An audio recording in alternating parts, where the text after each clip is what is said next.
Hello guys, मेरे channel पर आपका स्वागत है। बिना किसी देरी के चलो शुरू करते हैं महंगा एक्सप्लेन।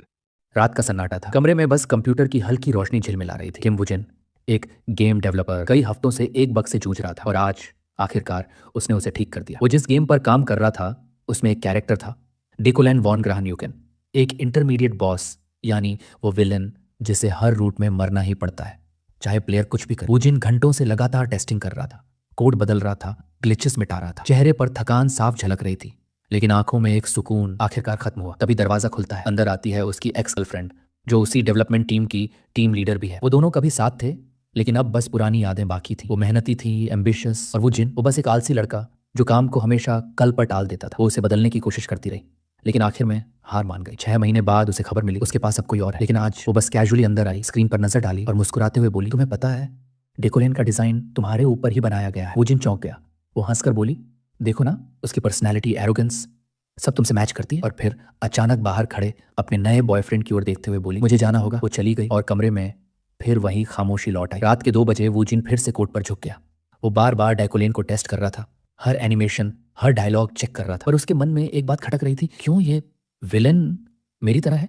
डेकोलेन बचपन में जिसे मैजिकल जीनियस कहा गया, लेकिन असल में वो औसत से भी नीचे था। उसका घमंड, उसकी नोबल फैमिली की ईगो, उसने उसे इतना बिगाड़ दिया कि लोग उसे इंसान कहना भी पसंद नहीं करते। वो एक ट्विस्टेड कैरेक्टर था जिसे हर कोई नफरत करता था, और शायद इसी वजह से वुजिन ने उसे थोड़ा इंटरेस्टिंग बनाने का सोचा। उसने डिकोलेन को दिया एक नया एट्रीब्यूट, कॉम्प्रिहेंशन, फिर अपनी पसंद के कुछ ट्रेट्स जोड़ दिए, वेल्थ, माइटेस्ट, टच, शार्प आई साइट और आयरन विल। लेकिन कुछ देर बाद एहसास हुआ, मैंने शायद जरूरत से ज्यादा दे दिया। वो जल्दी से कोड रिवर्ट करने लगा ताकि कोई नया बग ना निकल आए।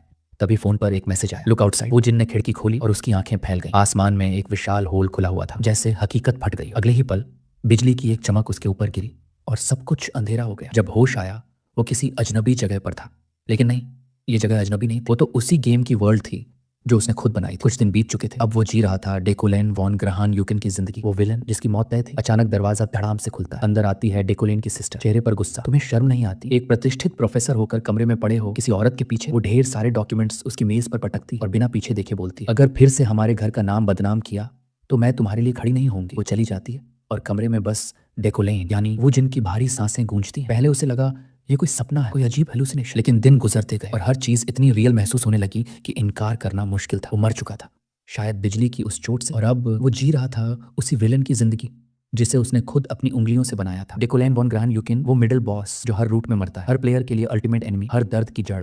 लेकिन उसके दिमाग में सिर्फ एक सवाल घूम रहा था, मैं कहानी के किस हिस्से में हूं? उसे बस इतना पता था कि उसके पास अभी कितना माना है, और ये नहीं कि वो कितनी जल्दी खत्म होगा। वो खुद हंस पड़ा। मजाक नहीं है, हम सबने इस गेम को 1000 बार टेस्ट किया था और डिकोलेन बस एक बार जिंदा बचा था, क्योंकि उसे बनाया ही गया था मरने के लिए। एक विलन जो बस एक पर्पस पूरा करके कहानी से मिट जाता है। वो दस्तावेज खोलता है, ऊपर नाम लिखा है, यारियल वॉन ग्राहन यूक्लिन, डिकोलेन की हाफ सिस्टर और अभी की हेड ऑफ हाउस यूक्लिन।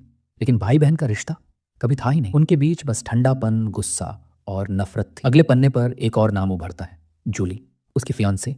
लेकिन जब यारियल ने जूली का जिक्र किया था, उसके लहजे में कुछ था, जैसे कुछ बहुत गड़बड़ हो चुकी हो। वुजिन धीरे से सांस छोड़ता है। तो ये वही सीन है जहां सब कुछ बिखरने लगता है। वो ध्यान से दस्तावेज पढ़ता है, एक कॉन्ट्रैक्ट, उसमें लिखा है, प्रोफेसर डेकोलेन, इम्पार्टियल यूनिवर्सिटी, जिम्मेदार for teaching basic magic and माना माइंडसेट। वो हंसता है थकान भरी मुस्कान के साथ। तो अब मुझे लेक्चर देना, चाहे उसे पढ़ाने का जरा भी अनुभव ना हो, और ये मौका उसे बाहर निकलने और इस दुनिया की हकीकत समझने का रास्ता देता है। तभी हवा में एक हल्की चमक उठती है, एक सिस्टम नोटिफिकेशन सामने प्रकट होती है। चमकते शब्दों में लिखा है, प्राइमरी गोल, बनी जरूरी गेम के लिए, side quest, deliver your lecture, reward 0.5 store currency. Woojin की आंखें सिकुड़ जाती हैं। उसे याद आता है कई रूट्स में डेकोलेन की मौत यारियल की वजह से होती थी। अगर जिंदा रहना है तो मिशन पूरा करना ही होगा। वो खड़ा होता है, लंबी सांस लेता है और तय करता है, पहला लेक्चर शुरू करते हैं। वो सोचता है कि उसे किस टॉपिक पर बोलना है और फिर मुस्कुरा देता है, समझने की क्षमता है मेरे पास, जो भी चाहिए समझ आ ही जाएगा, बस थोड़ी सी माना चाहिए उसे एक्टिवेट करने के लिए। वो कपड़े बदलता है और जैसे ही आईने में खुद को देखता है वो चौंक जाता है।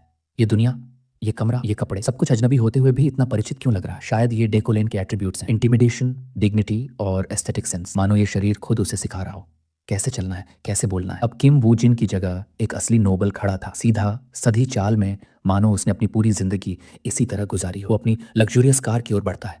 दरवाजा खोलते ही उसे एहसास होता है, जिंदगी में पहली बार मैं ऐसी कार में बैठ रहा हूँ। फिर उसे याद आता है उसकी एक्स का नया बॉयफ्रेंड भी ऐसी ही गाड़ी चलाता था, बस दिखावे के लिए। वो हल्का सा मुस्कुराता है, आयरनी उसकी आंखों में झलकती है। तभी सामने वाली सीट पर एक यंग बॉय बैठा दिखता है। जैसे ही वो उसे देखता है, लड़का घबरा कर बोलता है, गुड मॉर्निंग प्रोफेसर। वो जल्दी से कुछ डॉक्यूमेंट्स पढ़ाता है। वो जुइन उसे गौर से देखता है। तुम कौन हो? लड़का थोड़ा घबरा जाता है। प्रोफेसर, मैं आपका असिस्टेंट हूँ, 3 साल से आपके साथ काम कर रहा हूँ। वो जिन हल्के से सिर हिलाता है, डॉक्यूमेंट्स पलटता है, सोचता है कि शायद इसमें लेक्चर मटेरियल होगा, लेकिन पढ़कर उसे एहसास होता है ये तो बस एक स्क्रिप्ट है, हर चीज पहले से था। उसमें लेक्चर के लिए जरूरत की हर एक जानकारी थी, जरा सी भी कमी नहीं। लेकिन उसे इससे कोई हैरानी नहीं हुई। वजून ने सामने बैठे उस लड़के की तरफ देखा और एक पल के लिए खुद को रोक नहीं पाया, क्योंकि सच कहें तो डेकुलिन जैसा आदमी, इतना घमंडी, इतना बेकार, वो तो अपने लिए एक कागज तक तैयार नहीं कर सकता था। मतलब साफ था, सारा काम इस लड़के ने किया था। वजून ने थोड़ी देर तक उसे देखा, फिर धीरे से कहा, good job.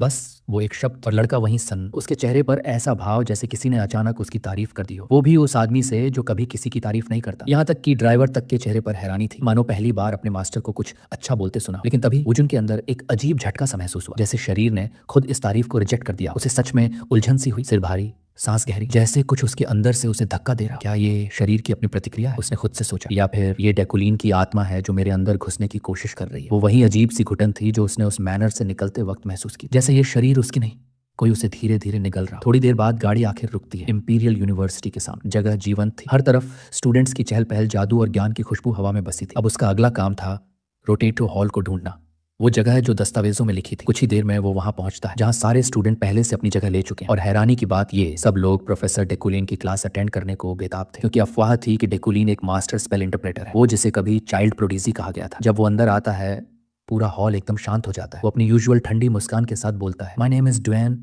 Fawn Grahan Oaklin, और आज से मैं इंपीरियल यूनिवर्सिटी के मैजिक टावर का हेड प्रोफेसर हूँ। औपचारिकताओं के बाद लेक्चर शुरू होता है। कई फीमेल स्टूडेंट्स उसकी शख्सियत से मंत्रमुग्ध थी, लेकिन एक लड़की थी जिसकी आंखों में सिर्फ नफरत थी। उसके लिए डेकुलिन कोई जीनियस नहीं, बस एक घटिया इंसान था। उसकी आंखों के पीछे छिपी कहानी 3 साल पुरानी थी। उसके पिता ने सालों तक स्पेल इंटरप्रिटेशन पर रिसर्च की थी। वो अपने जीवन का हर पल उसी काम में झोंक चुके थे, लेकिन फिर किसी ने उनका थीसिस चुरा लिया। वो टूट गए और आखिर में अपनी जान ले ली। जिस इंसान ने उनके पिता से उनकी जिंदगी की सबसे कीमती चीज छीनी, वो और कोई नहीं, डेकुलिन था। उस दिन के बाद लड़की ने सब कुछ खो दिया, घर, जमीन, परिवार, और बची बस एक कसम, बदले की। उसने अपने पिता की मौत का बदला लेने की ठानी। वो इंपीरियल यूनिवर्सिटी तक पहुंची जहां डेकुलिन खुद प्रोफेसर था। बाकी सब छात्र उसके चाम में खोए थे, और वो जानती थी उस आदमी की सारी स्किल्स चोरी की थी, हर अचीवमेंट उसके पिता की थी, और वो सच सबके सामने लाना चाहती थी। लेकिन वो उतावली नहीं थी, उसने खुद को संभाला, क्योंकि इस शिकार को गिराने के लिए उसे धैर्य और समझदारी से खेलना था। वहीं दूसरी ओर डेकुलिन एक बार फिर अपनी आवाज ऊंची करता है, मैं मैजिक टावर का हेड प्रोफेसर हूँ, और एक मोनार्क मेज जो एलिमेंट्स को कंट्रोल करता है। सारे छात्र मंत्रमुग्ध होकर सुनते हैं। वो जादू के मूल सिद्धांत समझाने लगता है। मैजिक के 3 मुख्य एट्रीब्यूट्स होते हैं और 9 प्रकार। एट्रीब्यूट्स जादू की जड़ है, और एलिमेंट्स वो जो हर चीज की बनावट तय करते हैं। वो 9 प्रकार हैं, summoning, spirits, destruction, support, enchantment, manipulation, ductility, bewitchment, और आखिर में हार्मोनी। वजून पढ़ाता गया और धीरे धीरे उसे एहसास हुआ ये काम तो उसने सोचा था उससे कहीं आसान है। ये उसकी जिंदगी की पहली क्लास थी। वो खुद मैजिक थ्योरी नहीं जानता था, फिर भी जैसे जैसे वो स्क्रिप्ट पढ़ता गया हर बात समझ आने लगी। और आश्चर्य ये था कि डेकुलिन की प्रेजेंस, उसका बोलने का तरीका इतना आकर्षक था कि हर स्टूडेंट उसकी बातों में खोता जा रहा था। यहाँ तक कि उसकी एलिटिस्ट बॉडी लैंग्वेज, नजरों का कांटेक्ट, सिर ऊंचा रखना, सब कुछ स्वाभाविक लग रहा था। शायद इस वक्त का डेकुलिन सच में एक बोर्न टीचर था। क्लास का माहौल अब थोड़ा और गहराता है। प्रोफेसर डेकुलिन अपनी काल्म, कॉन्फिडेंट आवाज में समझा रहा था, माना का इस्तेमाल इस बात पर निर्भर करता है कि वो शरीर में कहाँ स्टोर की गई है। उसकी आवाज स्टेडी थी, पर हर शब्द के साथ एक रिदम, एक वजन था। वो आगे कहता है, अधिकतर मेजीज अपना माना सिर में रखते हैं, क्योंकि वहीं से स्पेल्स की कल्पना सबसे आसान होती है। नाइट्स अपना माना दिल में रखते हैं, ताकि वो उसे अपने ब्लड वेसल्स के जरिए बाहर निकाल सकें। और जो सबसे रेयर तरीका है इनर कोर, जहां इंटरनल और एक्सटर्नल माना आपस में मिलते हैं, यही तरीका सबसे प्रभावशाली माना जाता है। फिर वो हल्की मुस्कान के साथ जोड़ता है, कड़ी मेहनत जरूरी है, लेकिन अगर टैलेंट नहीं है तो बेहतर है कि एक रास्ता चुनो और बस उसी पर ध्यान दो। वो कहते हुए खुद अपने मन में सोचता है, फनी, डेकुलिन खुद भी इतना टैलेंटेड नहीं था। उसके करंट माना पॉइंट्स सिर्फ 3500 थे। वो मन ही मन हंस देता है, और ये आदमी दूसरों को पढ़ा रहा है कि मैजिक कैसे कंट्रोल करें, जबकि खुद को सुधारने की सबसे जरूरत इसी को। तुलना के लिए एक टॉप मेज का माना करीब 30,000 तक पहुंचता है। तो हाँ, आयरनी यहाँ साफ थी। लेक्चर अपने अंत की तरफ था, लेकिन एक लाइन, वो लाइन थी जो वजून के गले में अटक गई। स्क्रिप्ट में साफ लिखा था, क्या किसी को कोई सवाल पूछना है? वो एक पल के लिए रुकता है। अगर ये असली डेकुलिन होता तो शायद ये लाइन कभी नहीं बोलता, लेकिन फिर भी उसने हल्की झिझक के साथ वो सवाल कह दिया। क्लास में सन्नाटा, सब इतने एनग्रोस्ड थे कि किसी के पास कोई सवाल नहीं था। वजून ने राहत की सांस, गुड, बच गया। लेकिन तभी एक कुर्सी खिसकने की आवाज आई। वो लड़की, वही जो उसके खिलाफ थी, खड़ी हो गई। उसकी नजरें तेज थीं। वो बोली, प्रोफेसर, कल रात डॉर्मेट्री में एक अजीब स्पेल मिला था। सब मानते हैं कि वो किसी डेविल का काम है। मैं जानना चाहती हूँ आप क्या सोचते हैं? डेकुलीन उसकी तरफ देखता है और फिर शांत लहजे में कहता है, पहले अपना नाम और एफिलिएशन बताइए। क्लास में सवाल पूछने का भी एक एटिकेट होता है। फिर वो मुड़कर जाने लगता है, न कि उसे कोई शिष्टाचार की परवाह थी, बल्कि इसलिए कि वो सच में जवाब देने की स्थिति में नहीं था। उसका माना डेंजरसली लो था। 3375 में से अब सिर्फ 2000 बचे थे। सिर्फ स्क्रिप्ट समझने में ही 300 माना उड़ चुके थे, और अब अगर उसे कोई नया स्पेल एनालाइज करना पड़े तो पता नहीं कितनी एनर्जी जाएगी। पीछे से बाकी छात्र हल्के से हंसते हैं। उन्हें लगता है वो लड़की बस प्रोफेसर का ध्यान खींचना चाहती थी और उल्टा खुद मजाक बन गई। वो शर्म से कांप उठती है पर हार नहीं मानती। वो कहती है, मैजिक टॉवर ने उस स्पेल को एनालाइज करने से मना कर दिया है। वो सोचते हैं कि ये बस अफवाह है, लेकिन अगर प्रोफेसर डेकुलेन खुद देखें तो शायद पता चल सके कि ये किस तरह का जादू है। वो अपना खुद का स्पेल कॉन्जर करती है। नीली रोशनी उसके हाथों से घूमती हुई हवा में जाती है। वो कहती है, प्लीज इंटरप्रेट दिस प्रोफेसर। डेकुलेन के पास अब कोई विकल्प नहीं बचा। वो एक लंबी सांस लेता है और स्पेल को ऑब्जर्व करता है। बस उसे एनालाइज करने में ही लगभग 1700 माना खत्म हो जाते हैं। लड़की आगे कहती है, डॉर्मेट्री में कई डेब्यूटेंट्स इसे एनालाइज कर रहे हैं, लेकिन उन्हें कुछ भी नहीं मिला, इसलिए मैंने सोचा आप शायद देख लें। डेकुलीन बिना देर किए बोलता है, it's barrier magic.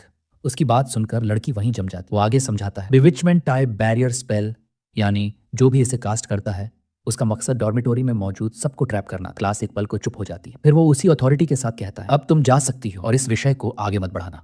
Side quest पूरा होते ही डेकुलाइन को अपनी रिवॉर्ड करेंसी मिलती है। सीन बदलता है। अब हम यूनिवर्सिटी के मैजिक टावर कैफेटेरिया में हैं। वही लड़की एफिरिन अकेली बैठी है, खाना खा रही है, पर चेहरे पर बस एक चीज, ह्यूमिलिएशन। उसने वो सवाल सिर्फ इसलिए पूछा था ताकि सबके सामने डेकुलीन की झूठी स्किल उजागर हो सके, लेकिन हुआ उल्टा। वो खुद मजाक बन गई। उसके मन में अब भी गुस्सा था। वो आदमी झूठा है, उसने बस कुछ भी बोल दिया, क्योंकि वो जानती थी बिविचमेंट मैजिक कोई साधारण स्पेल नहीं होता। हर फॉर्मूला के लिए डजन्स ऑफ पैरामीटर चाहिए होते हैं। एफिरीन का चेहरा अब भी उसी ह्यूमिलिएशन से जल रहा था। उसके दिमाग में बस एक बात गूंज रही थी, बिविचमेंट मैजिक विदाउट पैरामीटर्स असंभव है। वो यकीन नहीं कर पा रही थी कि डेकुलीन ने बस एक नजर में वो स्पेल पहचान लिया। जो सर्कल उसने क्लास में दिखाया था वो दरअसल उसी अनजान मैजिक सर्कल की एग्जैक्ट कॉपी थी जो कल रात डॉर्मेट्री के दरवाजे पर बना मिला था। सब लोग पहले तो उस स्पेल को देखकर हैरान रह गए थे, पर जल्द ही वो नया रिसर्च मटेरियल बन गया जिसे एकेडमी के स्टूडेंट्स एनालाइज करने लगे। एफिरीन तो शुरू से जानती थी वो झूठ बोल रहा है। वो पूरी तरह कन्विंस थी कि डेकुलीन ने बस ब्लफ मारा था। लेकिन तभी उसकी दोस्त हड़बड़ाई हुई उसके पास आती है। इफेरीन, तुमने सुना? वो स्पेल सच में बैरियर मैजिक निकला। वो सांस फुलाते हुए कहती है, हम सबने मिलकर एनालाइज किया और रिजल्ट वही आया जो प्रोफेसर डेकुलीन ने कहा था। एफरीन वहीं रुक जाती है। उसका चेहरा सख्त पड़ जाता है। नहीं, ये मुमकिन नहीं, वो बुदबुदाती है। वो आदमी कुछ नहीं जानता, उसने बस गैस मारा होगा। उसकी दोस्त उत्साह में बोले जा रही, प्रोफेसर सच में कमाल है, कोई और इतना जल्दी इंटरप्रिटेशन नहीं कर सकता था। सच कहूं, शुक्रिया तुम्हारा, तुमने ही हिम्मत दिखाई सवाल पूछने की। वो मुस्कुराती है और चली जाती है और एफिरीन वहीं रह जाती है, डिसबिलीफ में डूबी हुई। उसके अंदर गुस्सा उबलने लगता है। वो मेज पर मुट्ठी मारती है। अब तो और भी बुरा हो गया। अब सबको लगता है कि वो कोई जीनियस है। वो फौरन अपनी किताबें खोलती है। प्रोफेसर डेकुलेन के अचीवमेंट्स पर लिखा हर डॉक्यूमेंट, हर रिकॉर्ड वो सब पढ़ डालती है। हर पन्ने पर उसकी आंखें और तेज होती जाती हैं। उसके मन में एक ही सोच थी, अगर दुश्मन को हराना है तो पहले उसे जानो। वो खुद से कहती है, अगर रोज उस आदमी का चेहरा देखना पड़े तो ठीक, लेकिन मैं उसे गिराऊंगी, सबके सामने उसका सच उजागर कर दूंगी। सीन धीरे धीरे बदलता है। अब हम डेकुलीन के साथ हैं जो कॉरिडोर से गुजर रहा है। चेहरे पर हल्की थकान है और आंखों में बेचैनी। उसके अंदर अब भी वही सवाल घूम रहा है, क्या मैं सच में उस स्पेल को समझ गया था? असलियत ये थी, जैसे ही उसने उस मैजिक सर्कल पर नजर डाली उसकी कॉम्प्रिहेंशन स्किल अपने आप एक्टिवेट हो गई थी। वो इंट्रिकेट लाइनों वाला सर्कल, वो जटिल संरचना सिर्फ उसे देखने भर से उसकी आखिरी माना की बूंद तक खत्म हो गई। और सबसे डरावनी बात, इतनी माना खर्च करने के बावजूद वो स्पेल क्या था ये वो समझ ही नहीं पाया। अगर उसके पास अभी की माना से दोगुनी भी होती तब भी शायद वो कुछ ना समझ पाता। लेकिन फिर भी आज का दिन उसके पक्ष में गया था। क्लास खत्म हुई, सवाल का जवाब निकल आया, रेपुटेशन बच गई, तो फिलहाल वो बस राहत की सांस लेता है। पर तभी उसके रास्ते में कोई खड़ा हो जाता है। सफेद नाइट आर्मर में एक महिला, सफेद बाल, हल्की ग्रे आंखें। वो दृश्य देखकर डेकुलीन की सांस अटक जाती है। वो उसे पहचानता है क्योंकि इस गेम की डेवलपमेंट के दौरान उसने उसे कई बार देखा था। जूली वोंडा फ्रिगन, वो उसकी फेनस है और आगे चलकर नाइटहुड की प्रतीक बनेगी। वो मुस्कुराते हुए बोलती है, काफी वक्त हो गया तुझे, कैसे हो? डेकुलीन हल्की हंसी में कहता है, ठीक हो। पर जूली के चेहरे पर शक साफ था। वो गंभीर लहजे में पूछती है, ठीक? एक हफ्ता पहले जो वादा किया था उसे तोड़ने के बाद भी तुम कहते हो कि सब ठीक है। वो जो अंदर ही अंदर घबरा जाता है। वादा? कौन सा वादा? उसे तो कुछ याद ही नहीं। वो ज्यादा झंझट नहीं चाहता था तो कैजुअली कहता है, मुझे याद नहीं, शायद बुखार की वजह से भूल गया। वो आगे बढ़ने लगता है पर जूली रास्ता रोक लेती है। उसकी आंखें दृढ़ हैं, इस बार नहीं भागने दूंगी। डेकुलीन उसकी सीरियसनेस देखता है, फिर धीरे से बोलता है, ठीक है, रिमाइंड करो कौन सा वादा? और तभी कहानी फ्लैशबैक में चली जाती है। एक हफ्ता पहले जूली ने उससे कहा था, अगर तुम अपने झूठ और अहंकार को सबके सामने मान लोगे, अगर सच्चे बन जाओगे तो मैं हमेशा तुम्हारे साथ रहूंगी, चाहे दुनिया टूट जाए। वो पल सच्चा था। जूली की आंखों में सच्चाई थी, भरोसा था। वापस वर्तमान में जूली की आंखें नम है। वो धीमे से कहती है, शायद मैंने भरोसा गलत इंसान पर किया। वो एक तरफ हट जाती है रास्ता खोलते हुए और डेकुलीना बिना पीछे देखे बस चला जाता है। ना कोई माफी, ना कोई एक्सप्लेनेशन। जैसे ही डेकुलेन वहां से चला गया, जूली के अंदर सब कुछ उबल रहा था। वो कुछ नहीं बोली, लेकिन उसके चेहरे पर सब साफ दिख रहा था। ये रिश्ता सच्चे प्यार का नहीं था, बस एक सौदे जैसा था। दोनों घरानों, यूक्लाइंस और फ्रेगेंस दोनों अपने अपने असर को बढ़ाना चाहते थे। एक तरफ था डिकुलेन, जिसे सब जीनियस मैच कहते थे, और दूसरी तरफ जूली, एक बेहतरीन नाइट जिसकी ईमानदारी और ताकत पूरे साम्राज्य में मशहूर थी। इन दोनों का मिलन मतलब था दो ताकतवर खून की एकता, और इसी वजह से किसी ने इस शादी पर ऐतराज तक नहीं किया। लेकिन फिर धीरे धीरे सच्चाई सामने आने लगी।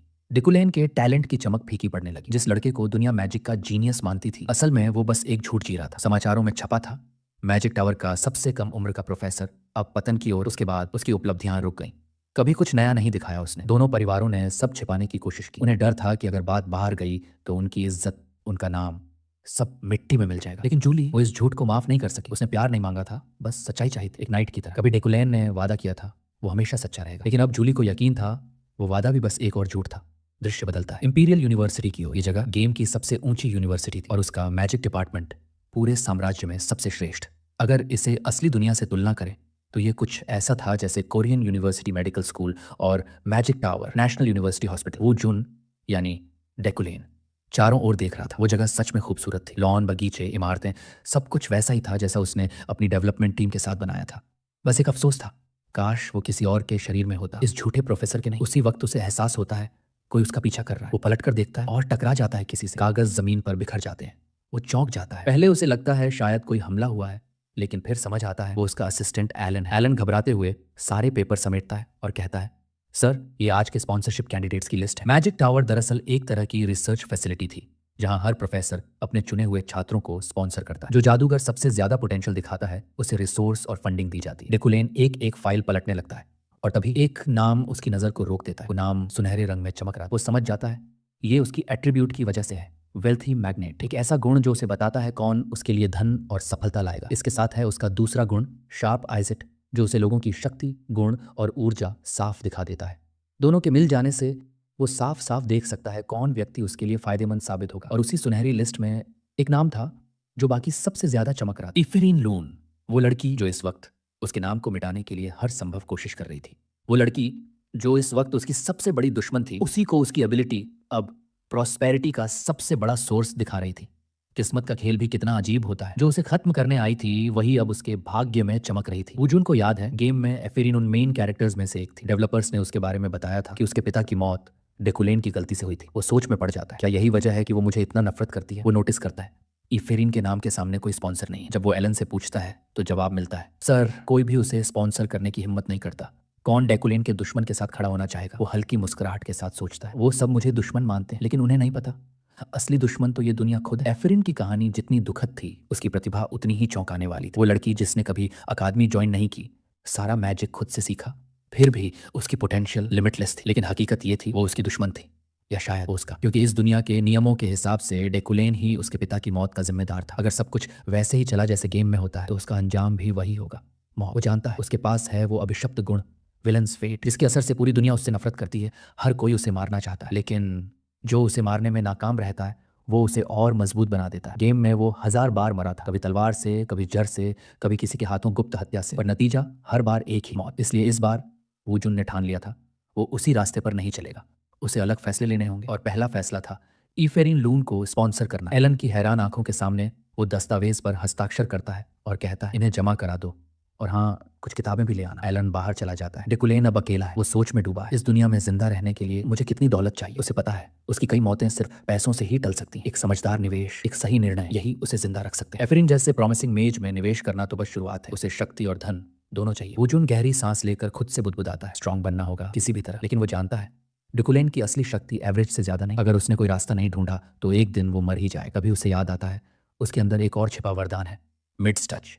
अर्थ, फायर और मेटल, तीनों को मिलाकर बना है ये अनोखा गुण। ये उसकी माना को खर्च करके किसी भी वस्तु की क्षमता खोल सकता है। साथ ही डिक्यूलेन के पास है मेटल मैनिपुलेशन की कला, जिससे वो हवा में की कंट्रोल्ड लेविटेटिंग ब्लेड्स चला सकता है। सुनने में भले ही भव्य लगे, लेकिन असल में ये बस टेलीकिनेसिस ही है। इस दुनिया में टेलीकिनेसिस कोई समझता नहीं, पर अगर वो इसे सीख जाए तो अपनी कमजोरी को ताकत में बदल सकता है। वो किताब खोलता है और कॉम्प्रिहेंशन स्किल एक्टिवेट करता है। जैसे ही वो शब्दों को पढ़ता है, उनके अर्थ, उनके नियम, उनके पैटर्न सब सीधे उसके दिमाग में उतरने लगते हैं। कुछ मिनटों बाद वो एक पेन उठाता है, धीरे से हाथ उठाता है और वो पेन हवा में तैरने लगता है। उसकी आंखों में हल्की चमक आ जाती है। काम कर गया, अब उसे कोई मंत्र बोलने की भी जरूरत नहीं। उसका मेमोराइज एट्रीब्यूट स्पेल को अपने आप दोहराता है। ये तो बस शुरुआत थी, टेलीकिनेसिस का बेसिक लेवल, लेकिन इसके आगे की संभावनाएं इन्फिनिट थी। अब उसका अगला लक्ष्य था अपने शरीर को समझना। वो सोचता है अगर मैजिक सर्कल को अपने पूरे शरीर पर उकेर दे तो उसकी शक्ति कई गुना बढ़ जाएगी। इसलिए वो तय करता है पहले खुद को समझेगा, अपना दिमाग, अपना दिल, अपनी आत्मा, सब, और फिर अपने शरीर पर खुद के बनाए मैजिक सर्कल्स उकेरेगा ताकि हर बार जब वो सांस ले हर धड़कन के साथ उसकी शक्ति बढ़े। वो जानता है ये रास्ता आसान नहीं होगा, शरीर का हर हिस्सा इस प्रक्रिया को सह नहीं पाएगा, लेकिन यहीं उसकी एक और एबिलिटी काम आती है, आयरन मैन। इस एट्रीब्यूट की वजह से उसका शरीर आम इंसान से कहीं ज्यादा मजबूत है। मांसपेशियां, हड्डियां, हर अंग सब अपने उच्चतम स्तर तक विकसित होने की क्षमता रखते हैं। वो गहरी सांस लेकर आंखें बंद करता है और अगली रेखा खींचते ही जैसे बिजली उसकी नसों में दौड़ जाती है। पूरा शरीर जलने लगता है, हर हड्डी जैसे दरक रही हो, हर मांसपेशी जैसे फट रही हो। लेकिन डेकुलेन एक भी कराह नहीं निकलने देता, चेहरा शांत, सांस स्थिर, क्योंकि एक नोबल की पहचान होती है कंट्रोल। घंटों बाद जब आखिरी चिन्ह पूरा होता है वो जमीन पर गिर पड़ता है। शरीर टूट चुका है, माना खत्म। अब उसके पास बस एक पॉइंट बचा है। वो धीरे से हंस देता है, कम से कम शुरुआत तो हो गई। उसके कंधे पर अब एक फेंट मैजिक सर्कल चमक रहा है। उसे पता है पूरा शरीर कवर करने में 2 हफ्ते लगेंगे, लेकिन ये दर्द, ये आग वो झेल लेगा। 1 महीना बीत जाता है। इंपीरियल यूनिवर्सिटी की मैजिक टावर फिर से गूंज उठती है। आज से शुरू हो रही हैं नई लेक्चर। सभी छात्र एक दूरस्थ ट्रेनिंग फील्ड में जमा हैं, जहां नोटिस बोर्ड पर चिपका है एक संदेश, हर कोई अपनी क्षमता खुद साबित करेगा, अपने तत्वों के साथ काम करो बिना किसी मदद के। सभी छात्र हैरान रह जाते हैं, उनके प्रोफेसर ने उन्हें ऐसे ही छोड़ दिया। सबसे ज्यादा नाराज है ईफेरिन लून। वो बड़बड़ाती है कितना घमंडी आदमी है ये। तभी अचानक एक लड़की उसके पास से गुजरती है और जानबूझकर उसे टकरा देती है। एफरीन गुस्से में पलटती है, तुम्हें दिखाई नहीं देता? पर जैसे ही वो चेहरा देखती है उसकी आंखें चौड़ी रह जाती। Sylvia von Josephine Elade. दोनों की नजरें कुछ सेकंड के लिए टकराती हैं। सिल्विया बस एक ठंडी नजर डालती है और यूं गुजर जाती है जैसे एफरीन को जानती ही ना हो। एफरीन वहीं ठिठक जाती है। दिल में पुरानी यादें उभर आती हैं। हाउस एलाडे। 10 साल पहले उन्होंने उसके परिवार को चारों तरफ से घेर लिया था क्योंकि उन्हें डर था कि एफरीन बहुत आगे निकल जाएगी। और आज वही सिल्विया ऐसे बर्ताव कर रही है जैसे वो अजनबी हो। वो सोच में डूबी थी। तभी उसका बनाया हुआ मैजिक स्ट्रक्चर हिलने लगता है। हवा भारी हो जाती है, माना खींचने लगता है जैसे कोई उसे खा रहा। वो नजर उठाती और सामने देखती है सिल्विया, जिसने एक विशाल जादुई संरचना बना दी है। एफरीन की तुलना में 1000 गुना बड़ी। एफरीन के चेहरे पर गुस्से की लकीरें उभर आती हैं। उसकी सारी मेहनत सिल्विया की एनर्जी के तूफान में बिखर गई थी। सिल्विया जैसे कुछ हुआ ही नहीं, अपना काम करती जा रही, शांत, गंभीर और पूरी तरह अनदेखा करती हो। एफरीन का खून खौल उठता है। देखती हूँ अब कितनी बड़ी बनती है, वो चिल्लाती है। तू वही सिल्विया है ना, वो जो हमेशा दूसरों को नीचा दिखाकर खुद को ऊपर समझती थी। सिल्विया धीरे से सिर उठाती है और बर्फ जैसे ठंडे स्वर में कहती है, नाम सुना है तेरा, सुना था, वो बेकार नोबल मर गया, वो मर गया। सुनते ही एफरीन की आंखें खून से भर जाती हैं। मेरे पिता के बारे में ये कहने की हिम्मत कैसे हुई तुझ में? वो गुस्से में हवा में उछलती है। उसकी मुट्ठी के चारों ओर जादुई रोशनी सुलगती है। पूरा मैदान कांप उठता है। वो सिल्विया की तरफ सीधी झपटती है। अपने शब्द वापस ले सिल्विया। सिल्विया की आंखों में झिझक की एक झलक आती है, पर वो तुरंत एक बैरियर कॉन्जर करती है और फिर टक्कर होती है, इतनी तीव्र कि हवा फट जाती है। छात्र अपने कान ढकते हैं, कुछ पीछे गिर जाते हैं। जब धुआं छोड़ता है लोग एक दूसरे की ओर देखते हैं। सब ठीक तो है? स्टूडेंट्स हाँफ रहे हैं और बीच में एफरीन दिखाई देती है। उसका बायां हाथ कस कर सिल्विया के सिर को पकड़ चुका है। आंखों में ज्वाला, गले से निकलती दहाड़। कैसे हिम्मत की तूने मेरे फादर के बारे में वो घिनौनी बात कहने की? सिल्विया की आंखें डर और हैरानी से फैल जाती हैं, लेकिन इससे पहले कि कुछ बोले एफरीन की नजर पीछे जाती है। एक अजीब सी डार्क लाइट आसमान में घूम रही है, जैसे किसी ने हवा कोई फाड़ दिया। स्टूडेंट्स घबरा उठते हैं। वो क्या है? वो वॉइड है क्या? ठीक उसी जगह पर जहां उनकी माना टकराई थी, वहां अब स्पेस खुद टूट चुका है। एक गहरा निगलता हुआ वॉइड सब कुछ अपने अंदर खींच रहा है। हवा भारी हो जाती है, जमीन कांपती है। एफिरिन अपनी पूरी ताकत से जादू को रोकने की कोशिश करती है। उसकी उंगलियां कांप रही हैं, वेन्स नीली पड़ चुकी हैं, लेकिन फिर भी वो हार नहीं मानती। फिर सब कुछ चुप हो जाता है, कोई आवाज नहीं, कोई दबाव नहीं। एफिरिन धीरे धीरे आंखें खोलती और उसके सामने खड़ा है एक लंबा, नपे तुले अंदाज वाला आदमी, रॉयल अटायर में। उसका चेहरा ठंडा, आंखें चमकदार। वो है प्रोफेसर डेकुलेन। पल भर में उसने उस वॉइड को रोक दिया, स्पेस को स्टेबलाइज कर दिया और हवा में तैरते मेटल फ्रैगमेंट्स को आइस मैजिक से थाम लिया। फिर उसने उन बर्फ के टुकड़ों को हवा में नचाया। Telekinesis magic. स्टूडेंट्स के मुंह खुले रह गए। एफरीन खुद भी उसकी जादुई फिनेस देखकर दंग रह गई। जादू कभी इतना मेस्मराइजिंग नहीं लगा। फिर डेकुलेन की ठंडी आवाज गूंजी, लेक्चर खत्म हुआ, बाकी सब निकलो सिवाय उन 2 ट्रबल मेकर्स के। उसकी नजर सीधी सिल्विया और ईफेरिन पर जाती। ईफेरिन का चेहरा जम जाता है। वो नजारा साफ कह रहा है, ओह नो, अब तो गया काम से। अब सीन बदलता है। इंट्रोगेशन रूम की ठंडी हवा में डेकुलेन शांत बैठा है। उसके सामने राइट और रैन स्पिरिट स्टडीज और सपोर्ट स्टडीज के प्रोफेसर्स और साथ में यूनिवर्सिटी की चेयरवैन एडेलिन सिगेलन। सबकी नजरें एक ही लड़की पर हैं, ईफेरिन। तुमने हाउस इलाइट की एक लेडी पर हाथ उठाया। रेड की आवाज गूंजती है। एफरीन सिर झुकाए चुप है। हर शब्द उसके खिलाफ जा रहा है। किसी के लिए वो बस एक नोबडी है, एक फॉलन नोबल्स जिसकी कोई पहचान नहीं। लेकिन डेकुलेन भीतर ही भीतर कुछ सोच रहा है। वो जानता है इस मीटिंग का नतीजा पहले से तय है। इलाइट की बेटी बनेगी विक्टिम और एफिरीन बनेगी कल्प्रिट। लेकिन उससे कुछ अलग महसूस हो रहा है। एफिरीन के शरीर से रिश्ती वो स्कारलेट एनर्जी, वो ऊर्जा जो एक विलन्स फेट को चिन्हित करती है, वो भाग्य जो कहता है दुनिया चाहती है कि तुम मर जाओ। डिकोलेन की आंखें गहरी हो जाती हैं। अगर मैंने इसे अभी नहीं संभाला तो मेरी अपनी मौत भी पास आती जाएगी। जैसे ही डिसिप्लिनरी मीटिंग शुरू होती है, प्रोफेसर रिलिन गुस्से से उठता है। तुम्हारी वजह से स्टूडेंट्स की जान जा सकती थी। इफ्रेन बस सिर झुकाकर कहती है, मैं वजह नहीं बता सकती। ये जवाब सबको और नाराज कर देता है, पर उसके भीतर एक ही डर है। वो अपने इरादे छुपाना चाहती है ताकि डिकोलेन को पता ना चले कि असल में वो उसी को निशाना बना रही है। उसके दिमाग में अब भी गूंज रही हैं सिल्विया की वो जली हुई बातें, वो जहर जो उसने उसके फादर के लिए उगला। एफिरिन चुपचाप कुर्सी पर झुकी बैठी है, होंठ बंद, दिल धड़कता हुआ, क्योंकि उसे मालूम है यहाँ कुछ भी बोलना मतलब अपनी पूरी प्लान को बर्बाद करना। वो जानती है उसकी असली टारगेट सामने बैठा है। अगर उसने जरा भी मुंह खोला तो खेल खत्म। इसलिए वो सब कुछ सह रही है, ताने, गालियां और वो जलता हुआ अपमान। रीलन की आवाज फिर गूंजी, क्या तुम्हें अपने स्टेटस से जलन है लड़की? भूल मत, वो नोबल है और तुम बस एक कॉमनर। हर शब्द उसके सीने में चुभता है, लेकिन एफिरीन कुछ नहीं कहती, बस निगाह झुकाकर सब सुनती रहती है। अब बारी आती है सिल्विया की। वो मीठी सभ्य आवाज में बोलती है, ये मेरी गलती थी, मैंने गलती से एफिरीन का काम बिगाड़ दिया।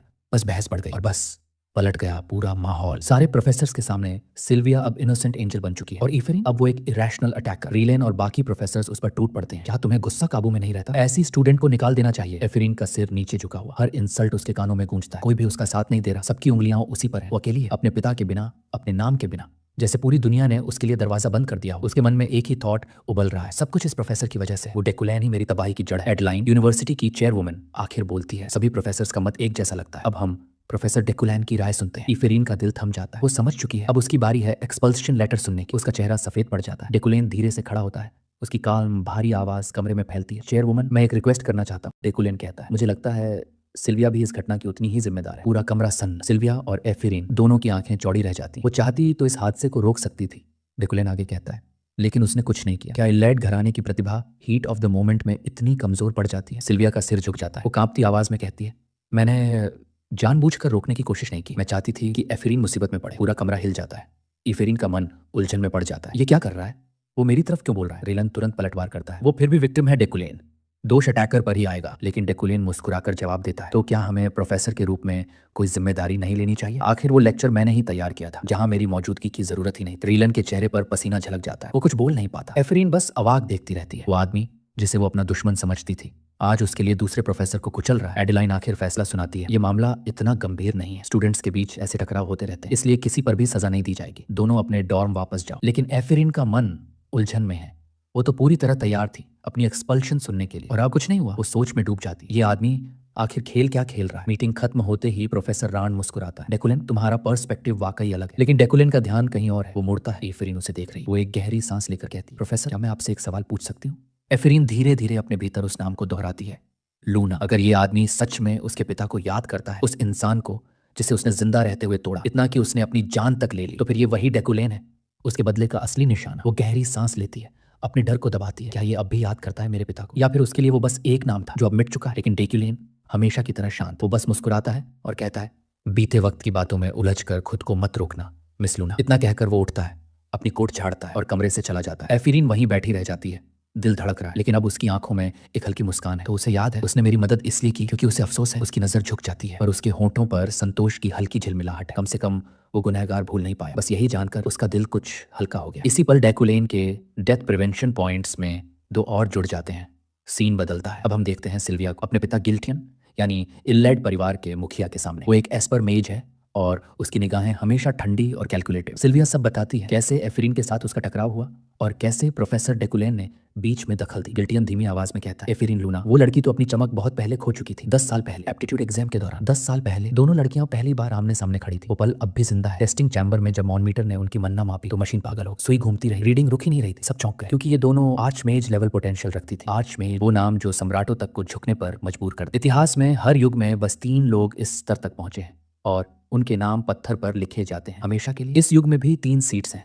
दिमिर्किन एक ले चुका है, एडेलाइन दूसरी की कैंडिडेट है और आखिरी सीट उसके लिए अब लूना फैमिली और इलाइड फैमिली के बीच जंग शुरू हो चुकी थी। गिल्टियन ने ठंडे स्वर में कहा, मेरी बेटी को वो सीट मिलनी ही चाहिए, भले इसके लिए किसी का परिवार खत्म क्यों ना करना पड़े। वो धमकी याद है जब इलाइड परिवार ने एफिरीन के घर को सैनिकों से घेर लिया था, सिर्फ इसलिए ताकि लूना उसे एकेडमी में दाखिला न दिला सके। सिल्विया को सब पता है। वो जानती है कि उसके पिता ने क्या किया और क्यों किया। वो भी चाहती थी वो आर्चमेज थ्रोन हर कीमत पर, लेकिन एफिरीन के वो शब्द, वो नजरिया, वो गर्व अब भी उसे भीतर तक चुभते हैं। गिल्टियन आगे कहता है, मुझे उस लड़की की नहीं, प्रोफेसर डेकुलैन की चिंता है। वो आदमी कभी जीनियस था, अगर उसने फिर से उड़ान भरी तो कोई नहीं रोक पाएगा उसे। सिल्विया चुपचाप सिर झुका लेती है, क्योंकि वो खुद ये बात पहले ही महसूस कर चुकी है। वो एक्सप्लोजन याद है जहां उसने एफिरीन की माना को मिटाया, लेकिन साथ ही एक ट्रैप भी सेट किया था, एक वॉइड, जो उनकी माना क्लैश के बाद फटने वाला था। वो ट्रैप इतना सावधानी से बनाया गया था कि कोई देख ही न सके, लेकिन डेकुलेन ने तब जो नजर डाली थी वो सीधी उसकी आत्मा तक उतर गई थी। वो समझ गया था सब कुछ, ट्रैप, सेटअप, मोटिव, सब कुछ।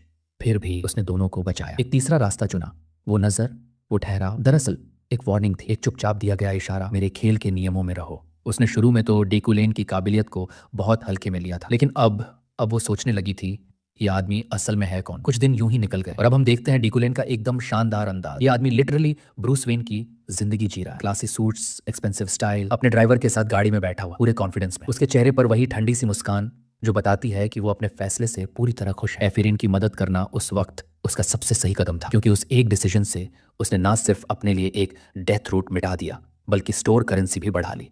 हाँ, उसे ये उम्मीद नहीं थी कि एफिरीन इतनी जल्दी सामने आ जाएगी, पर पहले एनकाउंटर से ही उसने समझ लिया था वो लड़की शुरुआत से ही हॉस्टाइल थी। और अब जबकि उसने सिल्विया को भी अपना दुश्मन बना लिया है, फिर भी ये कदम इस वक्त का सबसे सही मूव था। थोड़ा आगे बढ़ते हुए डेकुलेन वैसे तो सोशल इवेंट्स में दिलचस्पी नहीं रखता, लेकिन स्टोर पॉइंट्स के लालच में वो मौका हाथ से जाने भी नहीं देना चाहता। आखिर उसे एक साइड क्वेस्ट मिला था, flower of new year event attend करने का, जिससे उसे हाफ पॉइंट एक्स्ट्रा मिल सकता था। फिलहाल उसके पास 5 करेंसी पॉइंट्स चाहिए शॉप तक पहुंचने के लिए, इसलिए वो फिलहाल मेन कैरेक्टर से इंटरेक्शन पर ध्यान दे रहा है। गाड़ी रुकती है और डेकुलेन पहुंचता है अपनी डेस्टिनेशन पर, एक रॉयल सी पार्टी में। जगह पर सिर्फ नोबल्स हैं, उनकी महंगी हंसी, चकाचौंध और चमकती हुई आंखें। वो अंदर कदम रखता है और सब उसे सम्मान के साथ ग्रीट करते हैं। तभी उसकी नजर पड़ती है कुछ ऐसे कैरेक्टर्स पर जिनसे इंटरेक्शन करना वाकई जरूरी है। उनमें से एक नाम बाकी सब पर भारी था, आई हेल्म। वो वही कैरेक्टर था जिसे किम वूजिन ने खुद गेम में मॉडल किया था। डेकुलेन मन ही मन सोचता है, आना तो सही हुआ, शायद काम बन ही जाए। लेकिन तभी एक बुजुर्ग आदमी अचानक उसका नाम पुकार देता है, प्रोफेसर डेकुलेन। और बस पूरा हॉल उसकी तरफ मुड़ जाता है, हर नजर अब उसी पर टिक जाती है। कुछ ही सेकंड में पार्टी गूंज उठती है, चीयर्स, क्लैप्स और एक्साइटमेंट से। वो ठंडा और कॉन्फिडेंट फील जो डेकुलेन को कुछ वक्त पहले तक था, अब एक पल में टूट चुका था। तभी किसी कोने से उसे एक नाम सुनाई देता है, गनेसा। वो तुरंत उस आवाज की दिशा में बढ़ जाता है, क्योंकि अगर कहानी में कोई ऐसा कैरेक्टर है जिससे इंटरेक्शन नहीं किया तो बहुत कुछ हाथ से निकल सकता है। वो क्राउड को ध्यान से स्कैन करता है, पर गनेसा दिखाई नहीं देती। उसका दिल थोड़ा बेचैन होने लगता है। अब तो ये चांस हाथ से गया, लेकिन उसे क्या पता था कि वो डरावनी एडवेंचरर उसके ठीक पीछे खड़ी है। इस वक्त कहानी में वो 5वीं सबसे ताकतवर कैरेक्टर के तौर पर जानी जाती है। डेकुलेन उसे आखिरकार ऊपर बालकनी पर देख लेता है, स्कारलेट बाल, ठंडी निगाहें और रॉयल पोस्चर में खड़ी हुई। वो तुरंत कदम तेज करता है, लेकिन तभी आई हेल्म बीच में आ जाता है, उस पल पर जब उसे सबसे ज्यादा जल्दबाजी थी। आई हेल्म रॉयल पैलेस का एक्सक्लूसिव मेज है, मोनार्क रैंक यानी डेकुलेन के बराबर। वो हंसते हुए प्रोवोक करता है, अरे महान प्रोफेसर को मेरा नाम अब भी याद है। फिर बिना वक्त गंवाए वो रिसर्च की बात छेड़ देता है और कुछ बदनाम रूमर्स का जिक्र करता है।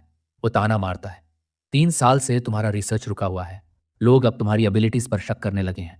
कितना बेशर्म आदमी है, आदमी के मुंह पर खड़ा होकर इंसल्ट कर रहा है। असल में आई हेल्म और डेकुलेन एक वक्त पर यूनिवर्सिटी के साथी थे, पहले काफी करीब थे, लेकिन जब डेकुलेन हेड प्रोफेसर बना, जेलसी ने आई हेल्म को अंदर तक खा लिया। अब वही जलन उसी की जबान से झर बनकर निकल रही थी, लेकिन डेकुलेन एकदम शांत, कूल एज अ क्यूकम्बर, ना कोई गुस्सा ना कोई जवाब, क्योंकि सच तो ये है रूमर्स में झूठ कुछ था ही नहीं। वो बस मुस्कुरा देता है, जैसे कह रहा हो जो कहना है कह लो। लेकिन तभी उसकी नजर घूमती है और शौक, गनेसा वहां से जा चुकी है। बेचारा बस एक ही काम के लिए आया था आज, उसे मिलना, और अब वो मौका उस मूर्ख की बकवास में चला गया। डेकुलेन झुंझलाते हुए उसके पास से गुजरता है और बिना पलटे कहता है, तू सड़ा हुआ चीज का टुकड़ा है। और सच कहूं, ये इंसल्ट इतनी परफेक्ट थी कि अब से मैं उसे बस एक ही नाम से पुकारूंगा, रॉटन चीज। प्रोफेसर अब एक शब्द भी नहीं बोलता, बस चुपचाप उस भीड़ से निकल जाता है ताकि गणेश से मिल सके, क्योंकि अगर वो निकल गई तो शायद ये मौका फिर कभी ना मिले। उसकी पूरी योजना अब गड़बड़ा चुकी थी, सब कुछ बिखर रहा था। उधर पार्टी में लोग इधर उधर पूछने लगे। तो हे गाइस, वीडियो खत्म हुई। अगर आपको वीडियो अच्छी लगी तो यार वीडियो लाइक और चैनल सब्सक्राइब कर लेना, ताकि नेक्स्ट वीडियो आपको आसानी से मिल जाए। और नेक्स्ट वीडियो में मिलेंगे, तब तक के लिए बाय बाय।